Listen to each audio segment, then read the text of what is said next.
Got a KitchenAid dishwasher for you that is not washing very well. You can actually see the soap down there at the bottom. We're gonna swap out the sump pump assembly. Comes with the sump and the pump. Only thing it really doesn't come with is the drain pump and the turbidity sensor.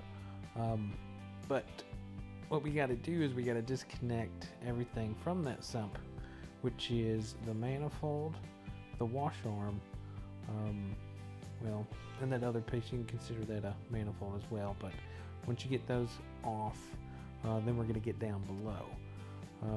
It can be a little tricky, you know, getting that manifold off, especially if you don't take out that top rack like I don't. But there's clips up at the top, which are the hardest things to get, those things right there.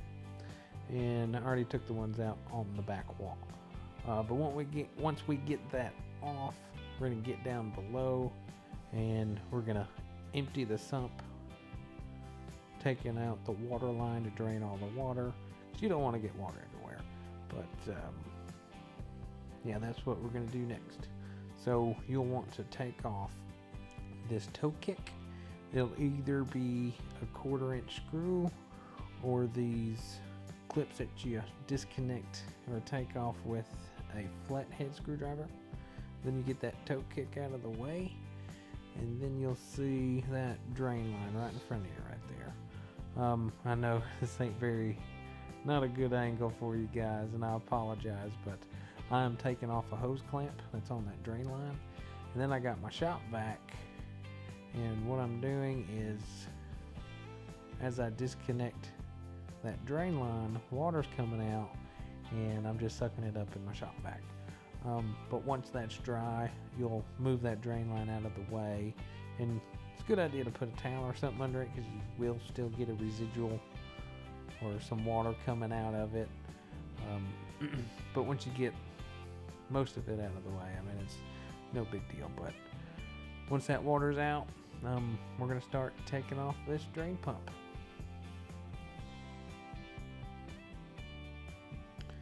Alright, the drain pump is right there, got my hands on it, and I know you guys can't see the clip, but once I get it out, I'll show you the clip that you need to press in, and then you'll turn it to you. Nope, sorry, away from you. You'll push it away from you, so it's lefty-loosey, righty-tighty. And there's also a harness on it as well that you'll need to take off. But once you get those out, then you just set that drain pump aside. But once I get this harness off, I'm going to show you that clip that you need to press. And there it is. Now that clip, once you press that in, you'll be able to turn it left and then pull it out. But we got some other things that we need to take off while we're down here. There's some clips down in here that hold the harness on, so you can see me getting those out right now. And then if you look at that yellow harness, that's what leads to your turbidity sensor. You'll want to remove that as well. And all you do once you find it is just turn it counterclockwise. I'm looking for a clip because I cannot see right now. I just got the camera shining, so I can't see, but eventually I find this clip right there, and there's 3 of them. There's one up front, one on the left rear side, and then one on the right rear side. I'm doing all this by feel, just so I can give you guys somewhat of a good look on getting this sump out. But once you get those 3 out of the way, you push that sump up and she'll come right out. You have the wire harness still connected to the wash pump and the diverter assembly. The diverter switches the water from the lower rack to the upper rack. But anyways, that's a story for another day.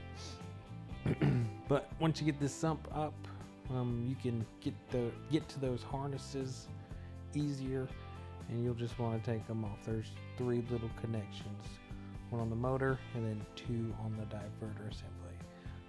So once we get those off, we do have some stuff to swap over to the new sump assembly, like that piece of concrete underneath there, and also the filter. But that's it. Sump is out. Easy part's done. Now we get to swap everything over to this pump like we talked about and put it in.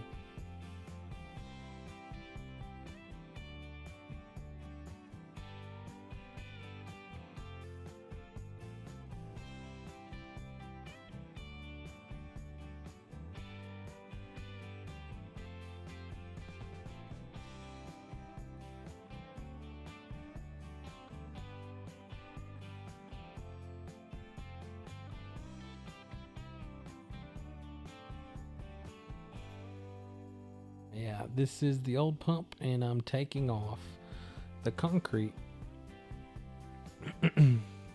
which I believe it is a counterbalance for whenever the motor and stuff turns. So you're not making crazy vibrations whenever this thing's running. It helps with the decibels and keeping everything at a low volume, which people love. Anyways, once you get that concrete swapped over, then you got the filters, and I'm sorry about this terrible angle. I'm learning, you guys. But you got that screen filter there, and then you got another fine filter, and you just get those in. Well, you don't even really have to put those in yet, but get those on, and then we're gonna put the sump in and do what we just did in the opposite direction. So first thing, putting the harnesses back on. 2 on the diverter, and then 1 on the wash pump. And then once we get that in, we're gonna push the sump down, get it in its hole, and we're gonna get those clips on and get it nice and secure. And then we're gonna put everything else back together. So I'm gonna let you guys watch this a bit, and I'll chime back in a few.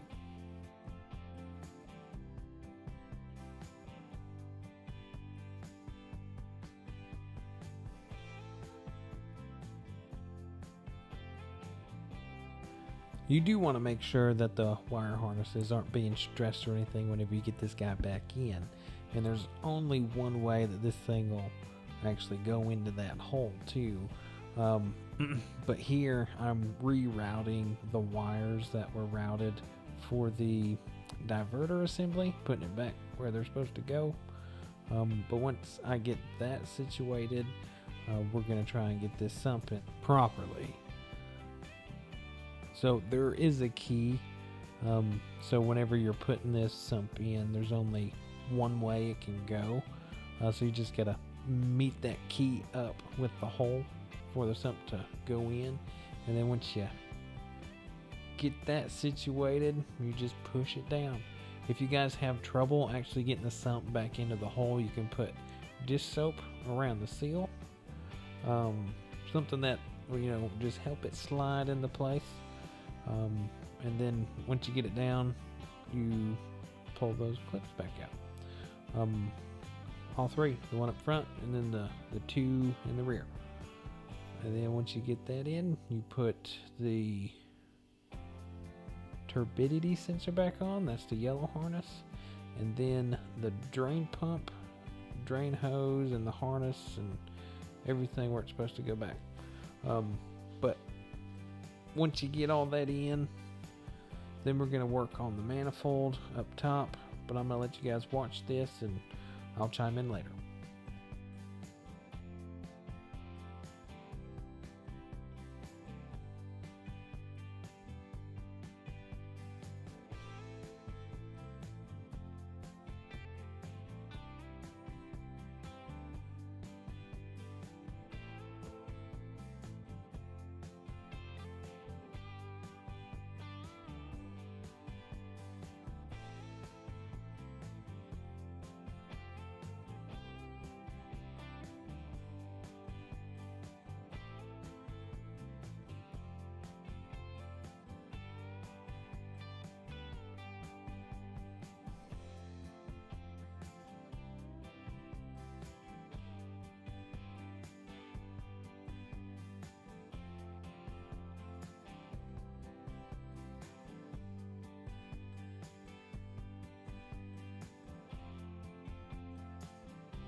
All right, hard part's done. Sump is in, and we're just gonna put the rest of this back together.